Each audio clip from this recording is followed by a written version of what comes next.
Hey guys, welcome to my channel. This is a video that probably not too many people are terribly interested in, but I felt like I had done a trilogy of sorts. I had been talking about some of my favorite shows and their upcoming season 3 and how they did or didn't please me, and so I felt like I was talking about this particular series so much in those other two videos that I just had to complete the trilogy, right?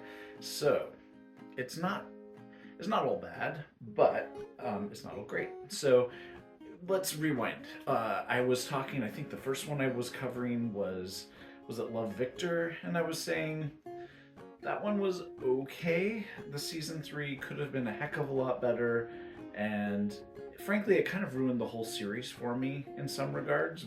But I have gone back and I've been rewatching seasons 1 and 2 with a friend of mine just for the heck of it, and I have to say, even seasons 1 and 2 are not quite as amazing as I had thought they were.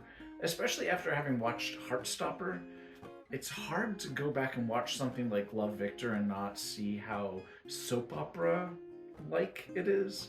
Whereas something like Heartstopper is just so effervescent, and Love Victor is just so much drama, and sometimes drama, not well written drama for the sake of drama, a misunderstanding between two characters that they don't just talk out and you could just immediately resolve it. Anyway, moving on.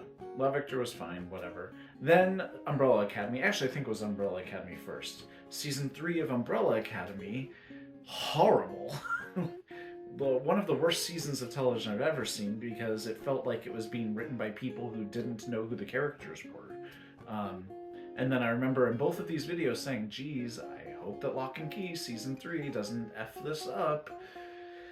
And it didn't F it up, but it wasn't great.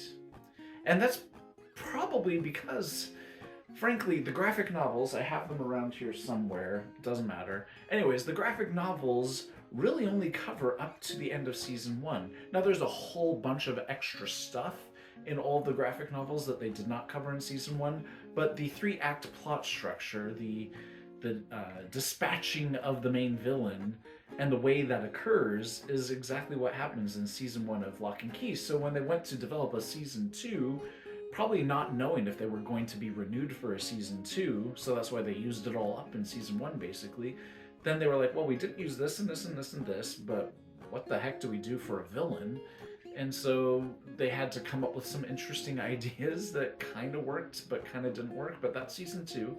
And then we came to an end with season 2, and that's fine. Season 3 is a huge problem because they did not have a villain anymore. So they invented one, and I've got to say, he just comes off as cheesy to me, and his two sidekicks come off as accidental comedic relief. I do not think they intended for those sidekicks to be comedic relief, but they're just goofy. There's just not menacing in the way that Dodge is.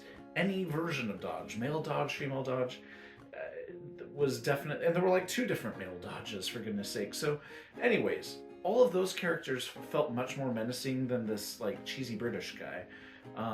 And I don't think it was meant to be cheesy. That's the problem. If it was meant to be goofy, then fine, so be it. But these 3 British characters just didn't feel menacing to me in any kind of way. And then let's fast forward through. I kind of could buy into this. Is spoiler filled, by the way.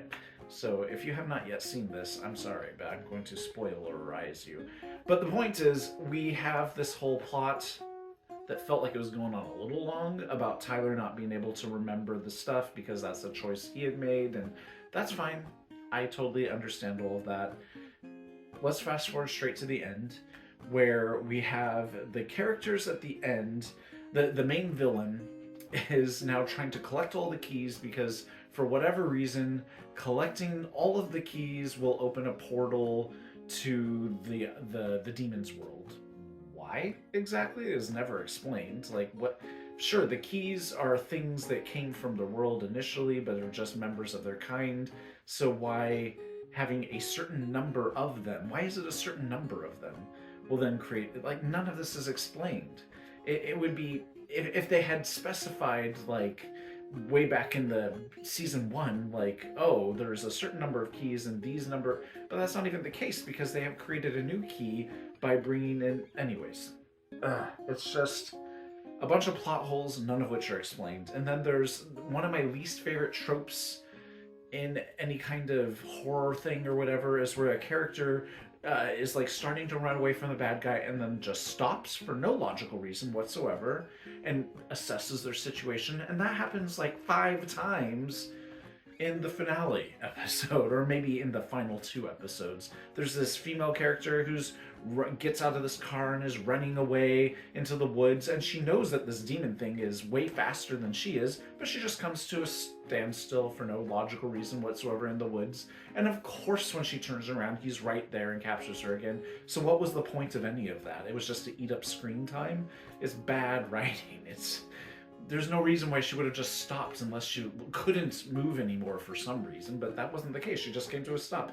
Similarly, in the very final act of the final episode, the characters keep doing the same thing again. They're like, great, we got away from the bad guy and now we're heading towards the exit, but let's just stop for a second and wonder, why is there blood coming down the wall? No, who cares?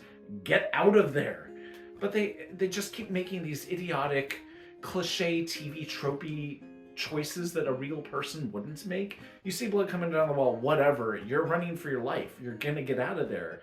You can assess what the hell the blood was about later, but they keep saying that so many times they could have ended this immediately if they would have just followed logic and ran out of there. In this whole thing, there's a key that lets you go inside of somebody's head, so they and the bad guy went inside somebody's head, but they could have just escaped and left the bad guy in there. But for some insane reason, they decided they wanted to collect the only reason why they were doing this is because the bad guy wanted a key that was inside of that person's head.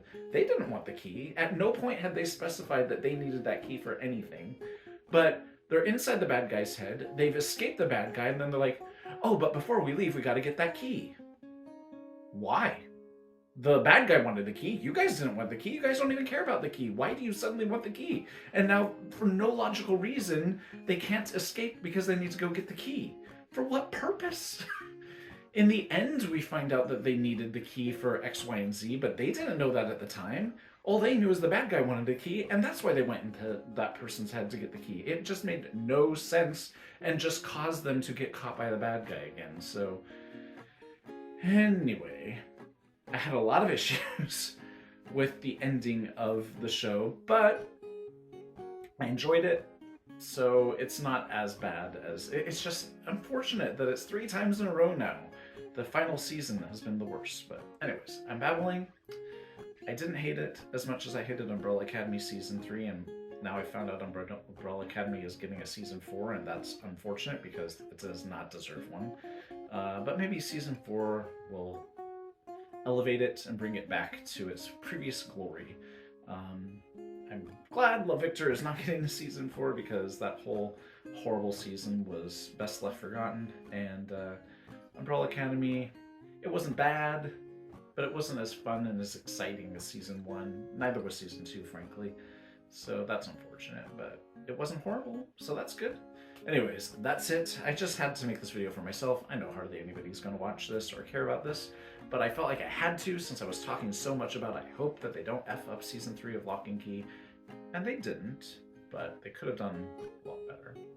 But oh well. That's it for this episode. See you guys for the next video. Bye.